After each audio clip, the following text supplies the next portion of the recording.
Okay, testing out this melee player character build, whatever.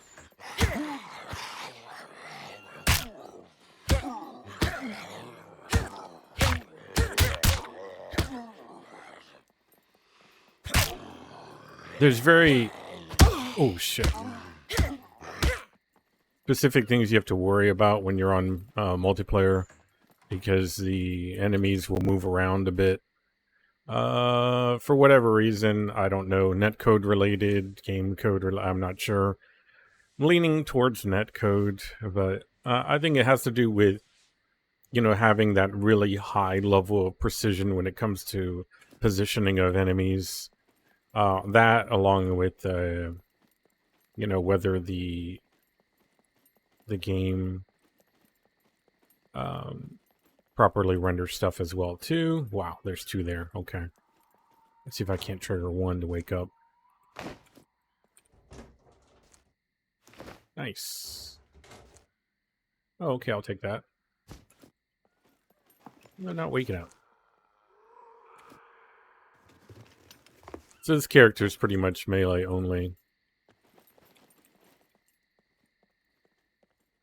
There he is. Silent. Supposedly they fixed this? But he didn't scream when he woke up.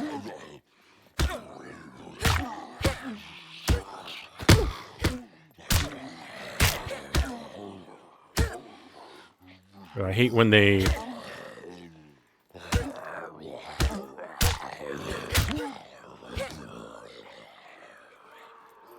go around the building here.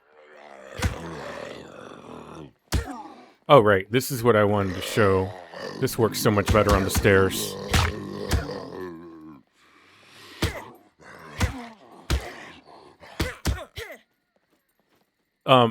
Melee works way better on the stairs, and here's the reason why. Because you can position yourself below the enemy, which means that you will have more chance of actually like hitting the body with your fists versus like having to aim down a little bit sometimes and accidentally kicking them, which is a pain in the ass because that doesn't help anything at all. First problem is when you're kicking, you're ruining your shoes. So when they added in like, item wear and all that, I think it was during the body simulation speed, as well as the time of day stuff, there was like item decay, and it just really kind of screwed up a lot of things when it came to like kicking with melee. I really think there should be a second button for kicking anyway, because like I said, you accidentally point your mouse down just like 51, just like over 50% of, let's say the middle is 0, like 1% under the 0 line, and you're gonna kick, which is pretty ridiculous to me. Like sometimes I need to aim down so I can see the end. I don't want to be like aimed directly and straight. So I might cant the angle a bit so I can actually kind of look at where the enemy is and kind of what's behind him as well. But then what ends up happening is you end up kicking. All right, let's go and do this next one here. This should be the last one. Actually, let's take her to the stairs here. And I'll show what I'm talking about here. See how I'm body. I don't have to worry about the angle of attack here. But if they're on the direct level with me and I happen to do that, aim down, I'm going to end up kicking. See, I'm not... There you go. And sometimes it's more sensitive than others. It's just one of those kind of where I wish there was a kick button. Since you're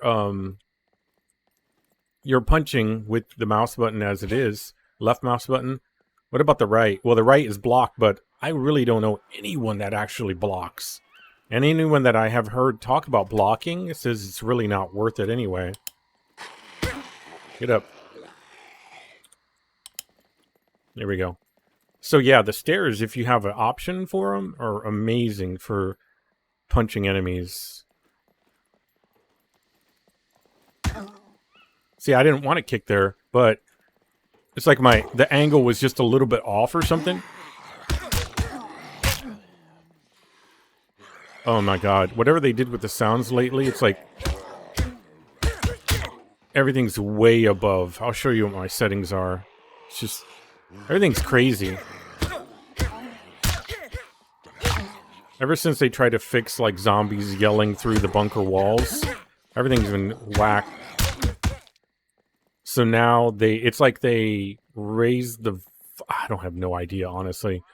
I just know we had silent zombies, and we even saw one right now where they get up and there's nothing going on.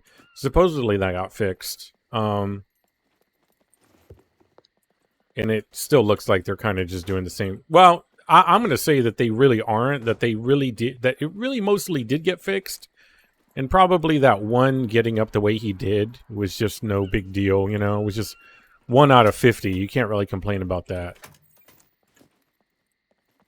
Let's see. I think that's it here. What I need is batteries, and I need screwdrivers. I don't have any. So yeah, this character, let me show you what I'm doing with it. This character is dumb is what it is. But brawler type, it's kind of what happens. So many hats. When you need a bag, oh, here we go. Normally I would go with stat proof, but I want the extra storage. Can I do without it? Maybe. But I'm actually liking this police tactical vest. It's tanked a lot of hits for me.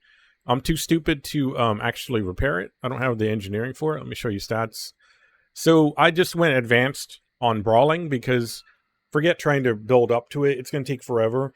And if melee is my primary, then I want to be able to actually use it in some kind of functional way.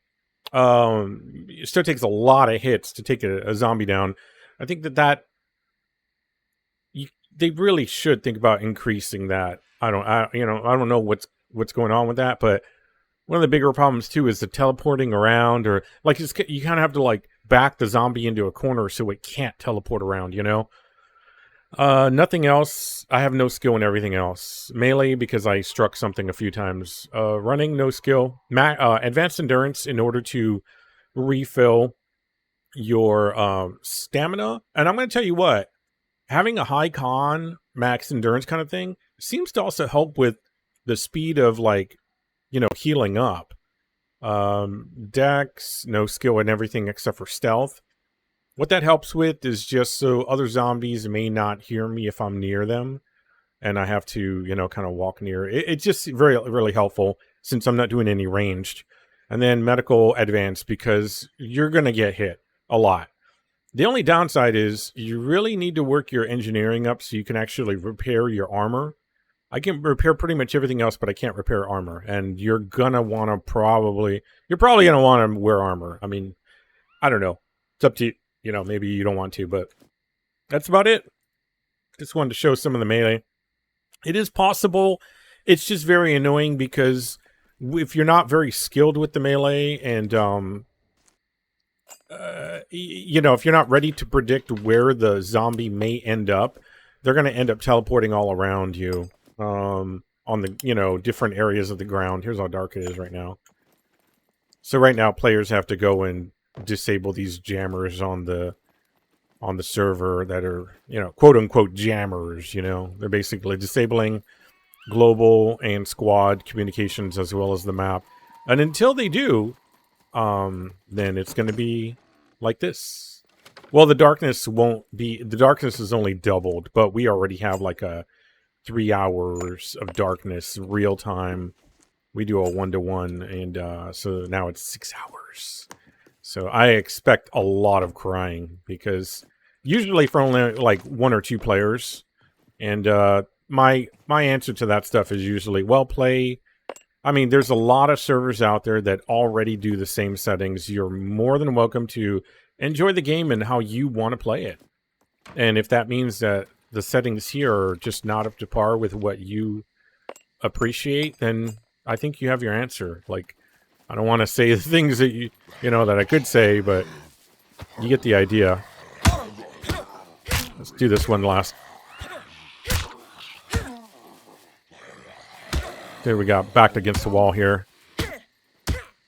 There's also another thing. H would change your opponent selection, so you can set that to automatic, so the camera will move with move in line with the body of whatever you're fighting.